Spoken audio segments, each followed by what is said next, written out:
Now a quick recap before we jump into it. 07 FJ Cruiser, recently purchased it with a trouble code for P0016, which is indicative of a worn timing chain. To verify that, we checked the timing. The timing was indeed off, so the timing chains, the tensioners, the guides, everything was replaced with factory Toyota parts.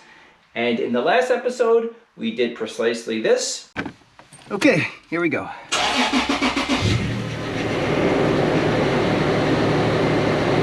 Still a little noisy, the power steering pump. And as you can see, it ran really well, it sounded great, and then once I turned off the camera, cleaning up the garage, it started to stumble a few minutes after that, almost like it was starving of gasoline. It just did not run right.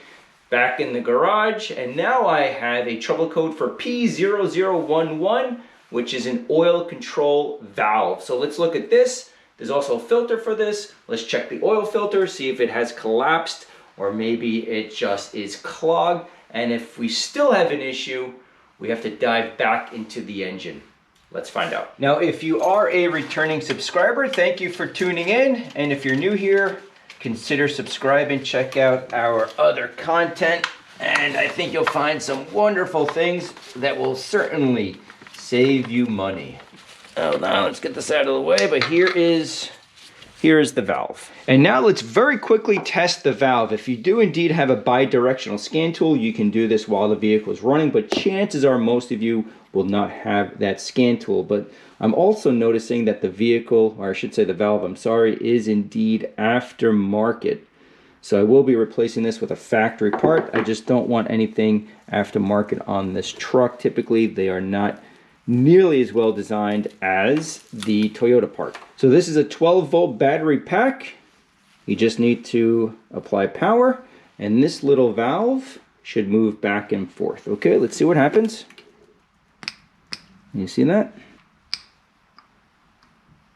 So the valve is moving, which is a good sign. But let's also check the resistance, just to show you very quickly. If your valve doesn't do this, the valve is bad. He found the problem, but let's keep going. Now we're quickly checking the resistance. A good reading is roughly 7 ohms at 68 degrees Fahrenheit. This garage is roughly 40 degrees. And we should see a higher reading. So just grabbing the leads directly to the valve. We want in ohms. That's the omega symbol on the multimeter.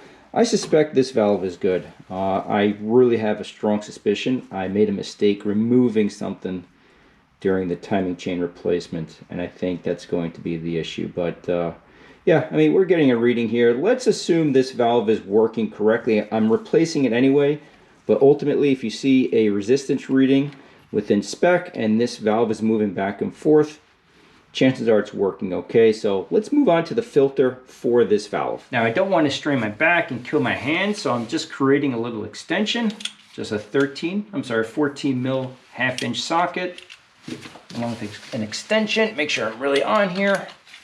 And then, you see how tight it is? That's really tight, huh? There we go. All right. Okay, here's the plug. Got some oil coming out. Put a rag underneath here. And there is our filter. So I don't see really anything, any really debris. You can see some a little bit. I'll clean this off camera. Nothing that really stands out, but we can clean it, and let's remove that oil filter. I want to see what that looks like. Now this filter is incredibly tight. I cannot even budge it, but I do have a strap wrench. Let's try this first. Now, something I mentioned in the previous video, it's inevitable whenever you do some pretty decent sized work, you may have old gasket material that just falls into, in my case, the oil pan. Although I did cover everything, it's impossible to stop everything. So the plan was, before I started the engine for the first time, I added fresh oil, but this filter has only seen like 50 miles. The dealership had fresh oil and a fresh oil filter on here. So the plan was brand new oil. I'll keep the old oil filter and I have the Toyota filter on the bench. So my plan was, no matter what, I was changing this oil once I got this thing up and running. So That's why this is incredibly tight. I did not install this. This is way too tight. Ew. Oh my goodness, I can't even budge this thing. Yay. Come on. There we go. Whew. There's no need to over torque an oil filter. There really isn't. And this is what happens. You know, you get these people working on your vehicle. It's just like, what are they doing? You really have a shop impact putting these on? I don't know. I don't get it. I don't get it. Oh, holy God almighty. You know, I've been tooling around with cars for, I don't know anymore, maybe 25 years, and I don't think I ever had an oil filter like this. This is just too tight. Way too tight. Once on my Camaro, when I was 16 maybe, but this is just, oh my goodness, holy, good grief. All right.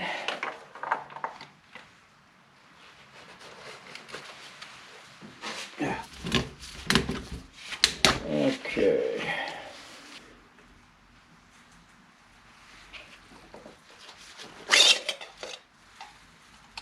It looks pretty dirty. Now I do see some debris in here. The GoPro may not pick it up. I may just slice this open with you on camera in a moment. But right here, there's some debris. This looks pretty dirty. This looks pretty darn dirty. Let's cut it open.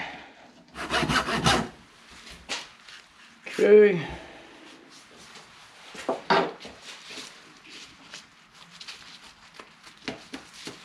And as you can clearly see, there's debris like this all over the filter. Everywhere. This little debris. So I'm hoping, you know, this could be the issue, especially if you have a newer Toyota that doesn't use the metal cartridge, but you're just replacing the cartridge itself. It may collapse. So certainly check the filter. This could be the issue. But let's keep going.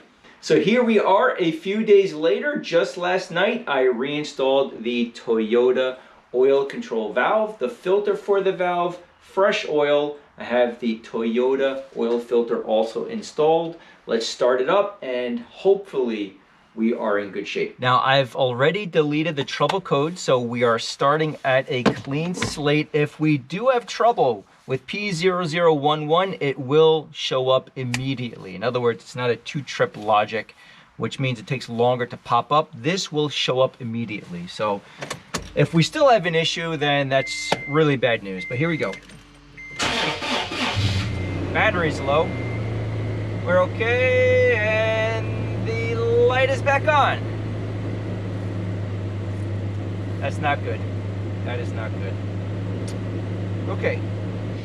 I cannot believe I'm back at this point. Learn from my mistake. Let me show you. So if you still have a trouble code, the next thing is you must check the timing. Now I've already done a video on how to check the timing. I will have a playlist below.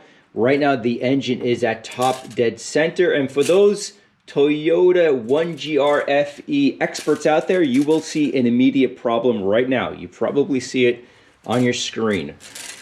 But everything is perfectly fine. We are timed. This indentation lines up with this indentation on the bearing cap. No issues whatsoever. And there's also a marking on the exhaust cam, and that marking lines up with this section of the bearing cap. So everything is timed. But look at the lobes. This lobe is perfect.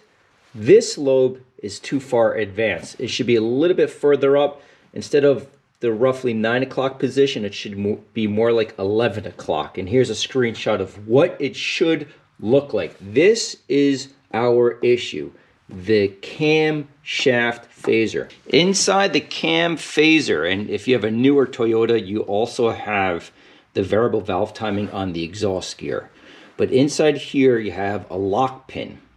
And this lock pin is either it's locked in the advanced position, or maybe it could even be broken. I don't think it is because I don't hear any rattling.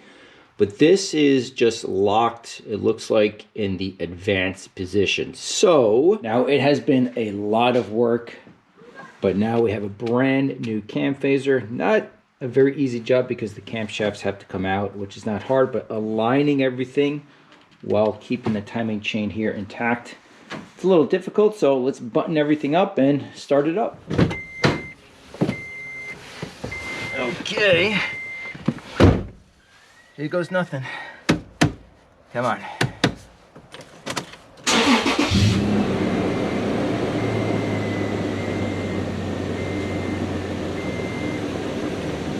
No check engine light. That's really good news. Sounds really good too, nice and healthy. Let's grab our scan tool.